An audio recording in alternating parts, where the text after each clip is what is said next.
प्रेम से बोलिए श्री लक्ष्मी नारायण भगवान की जय। जय श्री राधे, जय श्री कृष्ण। श्री बृहस्पतिवार व्रत की कथा आइए जानते हैं। भारतवर्ष में एक प्रतापी और दानी राजा राज्य करता था। वह नित्य गरीबों और ब्राह्मणों की सहायता करता था। यह बात उसकी रानी को अच्छी नहीं लगती थी। वह न ही गरीबों को दान देती, न ही भगवान का पूजन करती थी और राजा को भी दान देने से मना किया करती थी। एक दिन राजा शिकार खेलने वन को गए हुए थे, तो रानी महल में अकेली थी। उसी समय बृहस्पति देव साधु वेश में राजा के महल में भिक्षा मांगने के लिए गए और भिक्षा मांगी। रानी ने भिक्षा देने से इनकार किया और कहा, हे साधु महाराज, मैं तो दान पुण्य से तंग आ गई हूँ। मेरा पति सारा धन लुटाते रहते हैं। मेरी इच्छा है कि हमारा धन नष्ट हो जाए, फिर न रहेगा बांस, न बजेगी बांसुरी। साधु ने कहा, देवी तुम तो बड़ी विचित्र हो।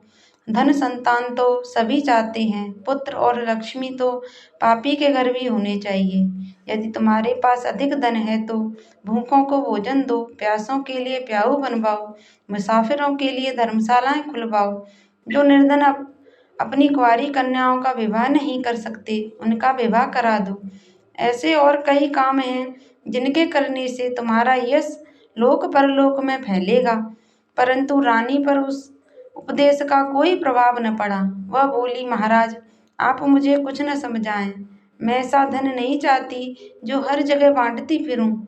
साधु ने उत्तर दिया, यदि तुम्हारी ऐसी इच्छा है तो तथास्तु। तुम ऐसा करना कि बृहस्पतिवार को घर लीपकर पीली मिट्टी से अपना सिर धोकर स्नान करना, भट्टी चढ़ाकर कपड़े धोना। ऐसा करने से आपका सारा धन नष्ट हो जाएगा। इतना कहकर वह साधु महाराज वहां से अलोप हो गए। साधु के अनुसार कई बातों को पूरा करते हुए रानी को केवल 3 बृहस्पतिवार ही बीते थे कि उसकी समस्त धन संपत्ति नष्ट हो गई। भोजन के लिए राजा का परिवार तरसने लगा। तब एक दिन राजा ने रानी से बोला कि हे रानी, तुम यहीं रहो, मैं दूसरे देश को जाता हूँ, क्योंकि यहाँ पर सभी लोग मुझे जानते हैं, इसलिए मैं कोई छोटा कार्य नहीं कर सकता। ऐसा कहकर राजा परदेश चला गया। वहाँ वह जंगल से लकड़ी काटता और शहर में बेचता। इस तरह वह अपना जीवन व्यतीत करने लगा। इधर राजा के परदेश जाते ही रानी और दासी दुखी रहने लगी। एक बार जब रानी और दासी को 7 दिन तक बिना भोजन के रहना पड़ा, तो रानी ने अपनी दासी से कहा, हे दासी, पास ही के नगर में मेरी बहन रहती है। वह बड़ी धनवान है, तू उसके पास जा और कुछ ले आ, ताकि थोड़ी बहुत गुजर बसर हो जाए। दासी रानी की बहन के पास गई। उस दिन गुरुवार था और रानी की बहन उस समय बृहस्पतिवार व्रत की कथा सुन रही थी। दासी ने रानी की बहन को अपनी रानी का संदेश दिया, लेकिन रानी की बड़ी बहन ने कोई उत्तर नहीं दिया। जब दासी को रानी की बहन ने कोई उत्तर नहीं दिया तो वह बहुत दुखी हुई और उसे क्रोध भी आया। दासी ने वापस आकर रानी को सारी बात बता दी। सुनकर रानी ने अपने भाग्य को कोसा। उधर रानी की बहन ने सोचा कि मेरी बहन दासी आई थी, परंतु मैं उससे नहीं बोली, इससे वह बहुत दुखी हुई होगी। कथा सुनकर और पूजन समाप्त करके वह अपनी बहन के घर आई और कहने लगी, हे बहन, मैं बृहस्पतिवार का व्रत कर रही थी। तुम्हारी दासी मेरे घर आई थी, परंतु जब तक कथा होती है तब तक न तो उठते हैं और न ही बोलते हैं, इसलिए मैं नहीं बोली। कहो दासी, क्यों गई थी? रानी बोली, बहन, तुमसे क्या छिपाऊं, हमारे घर में खाने को अनाज नहीं था। ऐसा कहते कहते रानी की आंखें भर आईं। उसने दासी समेत पिछले 7 दिनों से भूखे रहने तक की बात अपनी बहन को विस्तार पूर्वक सुना दी। रानी की बहन बोली, देखो बहन, भगवान बृहस्पति देव सबकी मनोकामना को पूर्ण करते हैं। देखो, शायद तुम्हारे घर में अनाज रखा हो। पहले तो रानी को विश्वास नहीं हुआ, पर बहन के आग्रह करने पर उसने अपनी दासी को अंदर भेजा तो उसे सचमुच अनाज से भरा एक घड़ा मिल गया। यह देखकर दासी को बड़ी हैरानी हुई। दासी रानी से कहने लगी, हे रानी, जब हमको भोजन नहीं मिलता तो हम व्रत ही तो करते हैं, इसलिए क्यों न इनसे व्रत और कथा की विधि पूछ ली जाए, ताकि हम भी व्रत कर सकें। तब रानी ने अपनी बहन से बृहस्पतिवार के व्रत के बारे में पूछा। उसकी बहन ने बताया, बृहस्पतिवार के व्रत में चने की दाल और मुनक्का से विष्णु भगवान का केले की जड़ में पूजन करें तथा दीपक जलाएं, व्रत कथा सुनें और पीला भोजन ही करें। इससे बृहस्पति देव प्रसन्न होते हैं। व्रत और पूजन विधि बताकर रानी की बहन अपने घर को लौट गई। 7 दिन के बाद जब गुरुवार आया तो रानी और दासी ने व्रत रखा। गुड़साल में जाकर चना और गुड़ लेकर आई, फिर उससे केले की जड़ तथा विष्णु भगवान का पूजन किया। अब पीला भोजन कहाँ से आए, इस बात को लेकर दोनों बहुत दुखी थे। क्योंकि उन्होंने व्रत रखा था, इसलिए बृहस्पति देव उनसे प्रसन्न थे। इसलिए वे एक साधारण व्यक्ति का रूप धारण कर 2 थालों में सुंदर पीला भोजन दासी को दे गए। भोजन पाकर दासी प्रसन्न हुई और फिर रानी के साथ मिलकर भोजन ग्रहण किया। उसके बाद वे सभी गुरुवार को व्रत और पूजन करने लगी। बृहस्पति भगवान की कृपा से उनके पास फिर से धन संपत्ति आ गई, परंतु रानी फिर से पहले की तरह आलस्य करने लगी। तब दासी बोली, देखो रानी, तुम पहले भी इसी प्रकार आलस्य करती थी। तुम्हें धन रखने में कष्ट होता था, इस कारण सभी धन नष्ट हो गया, और अब जब भगवान बृहस्पति की कृपा से धन मिला है तो तुम्हें फिर से आलस्य होता है। रानी को समझाते हुए दासी कहती है कि बड़ी मुसीबतों के बाद हमने यह धन पाया है, इसलिए हमें दान पुण्य करना चाहिए, भूखे मनुष्यों को भोजन कराना चाहिए और धन को शुभ कार्यों में खर्च करना चाहिए, जिससे तुम्हारे कुल का यश बढ़ेगा, स्वर्ग की प्राप्ति होगी और पितृ प्रसन्न होंगे। दासी की बात मानकर रानी अपना धन शुभ कार्यों में खर्च करने लगी, जिससे पूरे नगर में उसका यश फैलने लगा। बृहस्पतिवार व्रत कथा के बाद श्रद्धा के साथ आरती की जानी चाहिए। इसके बाद प्रसाद बांटकर उसे ग्रहण करना चाहिए। आज हम दूसरी कथा भी जानते हैं बृहस्पतिवार की। एक दिन राजा दुखी होकर जंगल में एक पेड़ के नीचे आसन जमाकर बैठ गया। वह अपनी दशा को याद करके व्याकुल होने लगा। बृहस्पतिवार का दिन था। एकाएक उसने देखा कि निर्जन वन में एक साधु प्रकट हुए। वह साधु वेश में स्वयं बृहस्पति देवता थे। लकड़हारे के सामने आकर बोले, हे लकड़हारे, इस सुनसान जंगल में तू चिंता मग्न क्यों बैठा है? लकड़हारे ने दोनों हाथ जोड़कर प्रणाम किया और उत्तर दिया, महात्मा जी, आप सब कुछ जानते हैं, मैं क्या कहूँ? यह कहकर रोने लगा और साधु को अपनी आत्मकथा सुनाई। महात्मा जी ने कहा, तुम्हारी स्त्री ने बृहस्पति के दिन बृहस्पति भगवान का निरादर किया है, जिसके कारण रुष्ट होकर उन्हें तुम्हारी यह दशा कर दी। अब तुम चिंता को दूर करके मेरे कहने पर चलो तो तुम्हारे सब कष्ट दूर हो जाएंगे और भगवान पहले से भी अधिक संपत्ति देंगे। तुम बृहस्पति के दिन कथा किया करो। 2 पैसे के चने मुनक्का लाकर उसका प्रसाद बनाओ और शुद्ध जल से लोटे में शक्कर मिलाकर अमृत तैयार करो। कथा के पश्चात अपने सारे परिवार को सुनने वाले प्रेमियों में अमृत व प्रसाद बांटकर आप भी ग्रहण करो। ऐसा करने से भगवान तुम्हारी सब मनोकामनाएं पूरी करेंगे।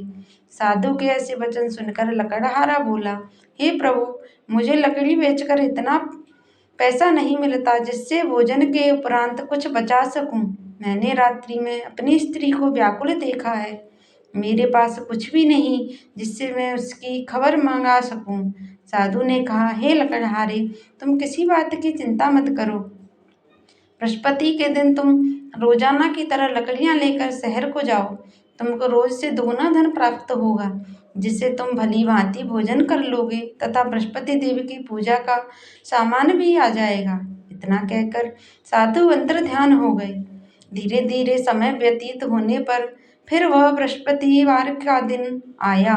लकड़हारा जंगल से लकड़ी काटकर किसी शहर में बेचने गया। उसे उस दिन और दिन से अधिक पैसा मिला। राजा ने चना गुड़ आदि लाकर गुरुवार का व्रत किया। उस दिन से उसके सभी क्लेश दूर हुए, परंतु जब दोबारा गुरुवार का दिन आया तो बृहस्पतिवार का व्रत करना भूल गया। इस कारण बृहस्पति भगवान नाराज हो गए। उस दिन उस नगर के राजा ने विशाल यज्ञ का आयोजन किया था तथा शहर में यह घोषणा करा दी कि कोई भी मनुष्य अपने घर में भोजन न बनाने, न आग जलावे, समस्त जनता मेरे यहाँ भोजन करने आवे।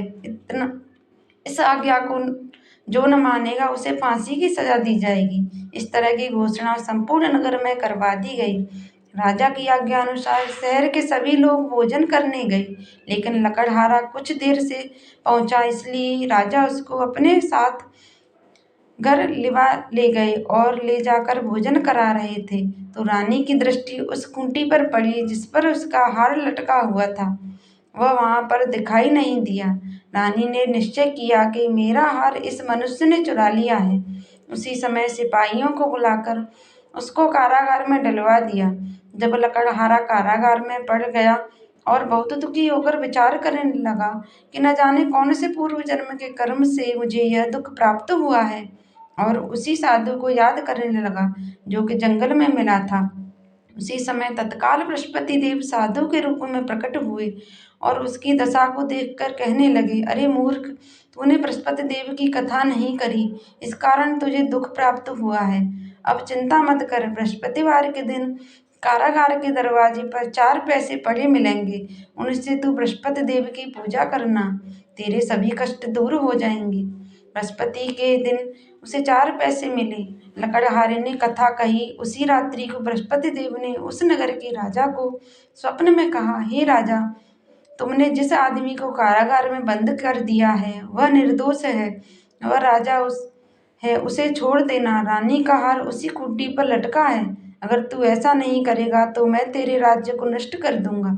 इस तरह रात्रि के स्वप्न को देखकर राजा प्रातःकाल उठा और खूंटी पर हार देखकर लकड़हारे को बुलाकर क्षमा मांगी तथा लकड़हारे को योग्य सुंदर वस्त्र आभूषण देकर विदा कर दिया। बृहस्पति देव की आज्ञा अनुसार लकड़हारा अपने नगर को चल दिया।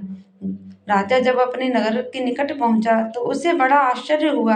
नगर में पहले से अधिक बाग, तालाब, कुएं तथा बहुत सी धर्मशाला, मंदिर आदि बन गई हैं। राजा ने पूछा, यह किसका बाग और धर्मशाला है? तब नगर के सब लोग कहने लगे, यह सब रानी और बांदी के हैं। तो राजा को आश्चर्य हुआ और गुस्सा भी आया। जब रानी ने यह खबर सुनी कि राजा आ रहे हैं तो उन्होंने बांदी से कहा, हे दासी, देख राजा हमको कितनी बुरी हालत में छोड़ गए थे। हमारी ऐसी हालत देखकर वह लौट न जाएं, इसलिए तू दरवाजे पर खड़ी हो जा। आज्ञा अनुसार दासी दरवाजे पर खड़ी हो गई। राजा आए तो उन्हें अपने साथ लिवा लाई। तब राजा ने क्रोध करके अपनी रानी से पूछा कि यह धन तुम्हें कैसे प्राप्त हुआ? तब उन्होंने कहा, हमें यह सब धन बृहस्पति देव के इस व्रत के प्रभाव से प्राप्त हुआ है। राजा ने निश्चय किया कि 7 रोज बाद तो सभी बृहस्पति देव का पूजन करते हैं, परंतु मैं प्रतिदिन दिन में 3 बार कहानी तथा रोज व्रत किया करूंगा। अब हर समय राजा के दुपट्टे में चने की दाल बंधी रहती तथा दिन में 3 बार कहानी कहता। एक रोज राजा ने विचार किया, चलो अपनी बहन के यहाँ हो आवें। इस तरह निश्चय कर राजा घोड़े पर सवार हो गए, अपनी बहन के यहाँ चलने के लगा। मार्ग में उसने देखा कि कुछ आदमी एक मुर्दे को लिए जा रहे हैं। उन्हें रोककर राजा कहने लगा, अरे भाइयों, मेरी बृहस्पति देवी की कथा सुन लो। वे बोले, हमारा तो आदमी मर गया है, इसको अपनी कथा की पड़ी है। परंतु कुछ आदमी बोले, अच्छा कहो, हम तुम्हारी कथा भी सुनेंगे। राजा ने दाल निकाली और जब कथा आधी हुई थी कि मुर्दा हिलने लगा, और जब कथा समाप्त हो गई तो राम राम करके मनुष्य उठकर खड़ा हो गया। आगे मार्ग में उसे एक किसान खेत में हल चलाता मिला। राजा ने उसे देख और उससे बोले, अरे भाइयों, तुम मेरी बृहस्पतिवार की कथा सुन लो। किसान बोला, जब तक मैंने तेरी कथा सुनूंगा तब तक 4 हरैया जोत लूंगा। जा अपनी कथा किसी और को सुनाना। इस तरह राजा आगे चलने लगा। राजा के हटते ही बैल पछाड़ खाकर गिर गया तथा किसान के पेट में बड़ी जोर का दर्द होने लगा।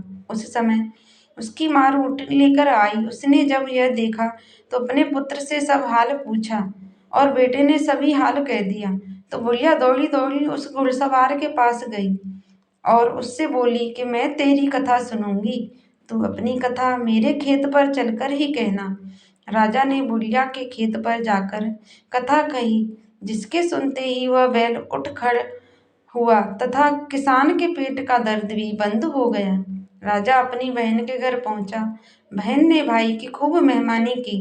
दूसरे रोज प्रातःकाल राजा जगा तो वह देखने लगा कि सब लोग भोजन कर रहे हैं। राजा ने अपनी बहन से कहा, ऐसा कोई मनुष्य है जिसने भोजन नहीं किया हो? मेरी बृहस्पतिवार की कथा सुन ले। बहन बोली, हे भैया, यह देश ऐसा ही है, पहले यहाँ लोग भोजन करते हैं, बाद में अन्य काम करते हैं। हर कोई पड़ोस में हो तो देख आऊं। वह ऐसा कहकर देखने चली गई, परंतु उसे कोई ऐसा व्यक्ति नहीं मिला जिससे भोजन न किया हो। अतः वह एक कुम्हार के घर गई, जिसका लड़का बीमार था। उसे मालूम हुआ कि उनके यहाँ 3 रोज से किसी ने भोजन नहीं किया है। रानी ने अपने भाई की कथा सुनने के लिए कुम्हार से कहा। वह तैयार हो गया। राजा ने जाकर बृहस्पतिवार की कथा कही, जिसको सुनकर उसका लड़का ठीक हो गया। अब तो राजा की प्रशंसा होने लगी। एक रोज राजा ने अपनी बहन से कहा कि हे बहन, हम अपने घर को जाएंगे, तुम भी तैयार हो जाओ। राजा की बहन ने अपनी सास से कहा। सास ने कहा, हाँ चली जा, परंतु अपने लड़कों को मत ले जाना, क्योंकि तेरे भाई की कोई औलाद नहीं है।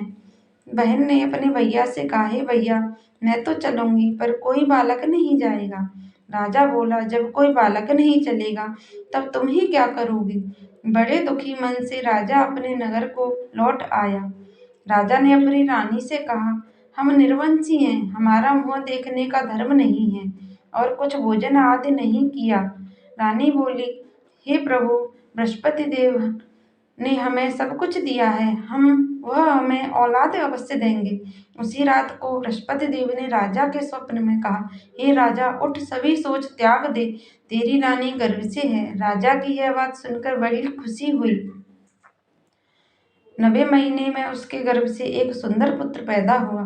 तब राजा बोला, हे रानी, स्त्री बिना भोजन के रह सकती है, पर बिना कहे नहीं रह सकती।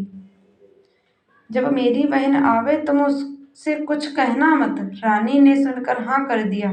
जब राजा की बहन ने यह शुभ समाचार सुना तो वह बहुत खुश हुई तथा बधाई लेकर अपने भाई के यहाँ आई। तभी रानी ने कहा, घोड़ा चढ़कर तो नहीं आई, गधा चढ़ी आई। राजा की बहन बोली, भाभी, मैं इस प्रकार न कहती तो तुम्हें औलाद कैसे मिलती? बृहस्पति देव ऐसे ही हैं, जैसा जिसके मन में कामनाएं हैं सभी को पूर्ण करते हैं। जो सद्भावना पूर्वक बृहस्पतिवार का व्रत करता है एवं कथा पढ़ता है अथवा सुनता है, दूसरों को सुनाता है, बृहस्पति देव उसकी सभी मनोकामना पूर्ण करते हैं। जय बृहस्पति देव। राधे राधे।